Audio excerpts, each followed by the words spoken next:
उत्तर प्रदेश की 25 बड़ी खबरें।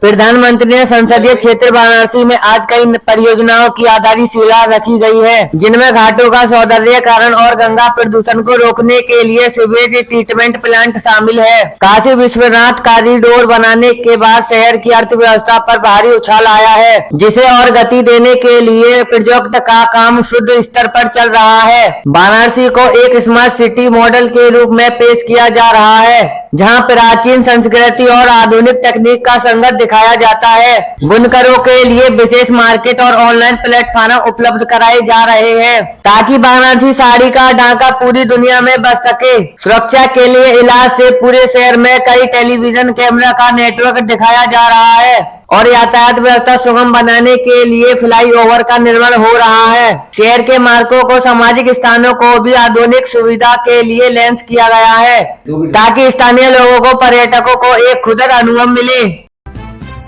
उत्तर प्रदेश सरकार ने आज किसानों के लिए बीज बाजार तक की रणनीति पर चर्चा की है, जिसका उद्देश्य किसानों की आय को दोगुना करना है। अब किसानों को उनकी फसलों का उचित मूल्य दिखाने के लिए सीधे मंडी से जोड़ा जा रहा है और बिचौलियों की भूमिका को खत्म किया जा रहा है। जैविक खेती को बढ़ावा देने के लिए गंगा के किनारे इलाकों में विशेष प्रशिक्षण केंद्र खोले गए हैं, जहां किसानों को बिना रसायनों की खेती करना सिखाया गया है। सिंचाई की समस्या के लिए समाधान के लिए खेती तालाब योजना के तहत सब्सिडी दी जा रही है, ताकि बारिश के पानी का संरक्षण किया जा सके। मोटे अनाज मिलेट्स के उत्पादन पर विशेष जोर दिया जा रहा है, क्योंकि इसकी मांग अंतर्राष्ट्रीय बाजारों में काफी बढ़ गई है। किसान को समय पर खाद और उत्पन्न किस्त के बीज उपलब्ध कराने के लिए सक्रिय सीमित अलर्ट मोड पर है।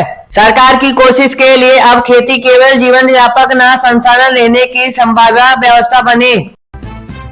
यूपी के औद्योगिक शहरों के कानपुर और नोएडा में निवेश के नए प्रस्तावों के मंजूरी दी है, जिससे राज्य में भारी मात्रा में पूंजी निवेश की उम्मीद है। कानपुर के लेदर इंडस्ट्री को आधुनिक बनाने के लिए एक नया मेगा लेदर पार्क तैयार किया जा रहा है, जिसमें प्रदूषण नियंत्रण के सभी मार्ग होंगे, जिससे उत्तर प्रदेश में भारत का एक नया IT हब बनकर उभर रहा है। जेवर इंटरनेशनल एयरपोर्ट का काम तेजी से चल रहा है और इनके आसपास इलाकों में एक विशाल एरो सिटी विकसित करने की योजना के औद्योगिक बढ़ावा देने के लिए सरकार सिंगल विंडो सिस्टम के जरिए जल्दी से लाइसेंस प्रदान कर रही है, ताकि निवेशकों को कोई परेशानी न हो और इन औद्योगिक गतिविधियों को न केवल स्थानीय लोगों को रोजगार मिल सके, बल्कि राज्य में अर्थव्यवस्था में भी रिकॉर्ड बढ़ोतरी दर्ज की जा रही है। यूपी अब तक बड़े औद्योगिक के लिए पहली पसंद बनाया जा रहा है।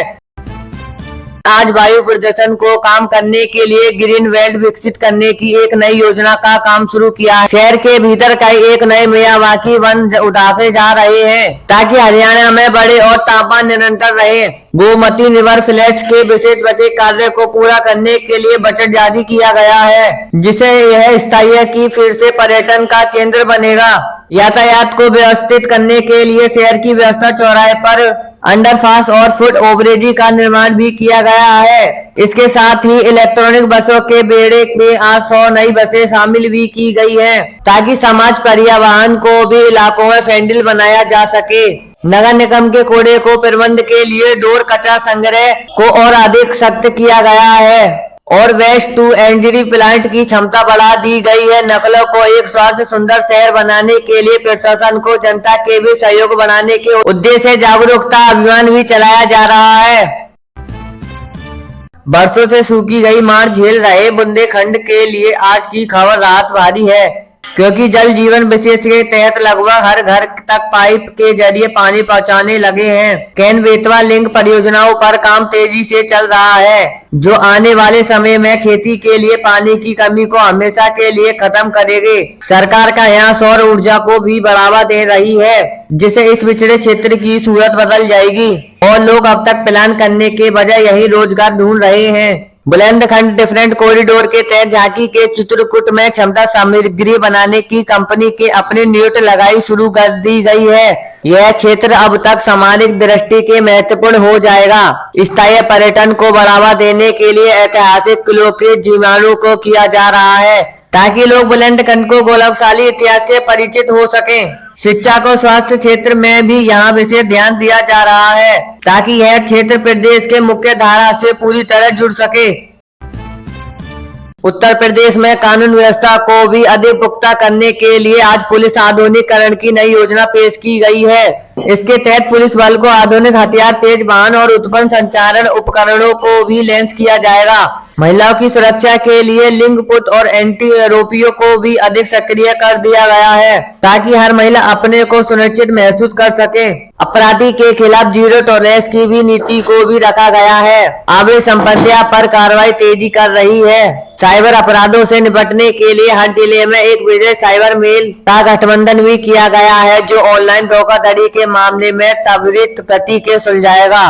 पुलिस और जनता के बीच की दूरी कम के लिए आधुनिक पुलिस ने बढ़ावा दिया है। रात के समय गश्त बढ़ाने के महत्वपूर्ण स्थानों पर सीसीटीवी की निगरानी तेजी से दर्शाने गई है। सरकार का दावा है कि मजबूत कानून व्यवस्था को कारण की व्यवस्था से भारी निवेश व्यापार फल फूल मिलेगा।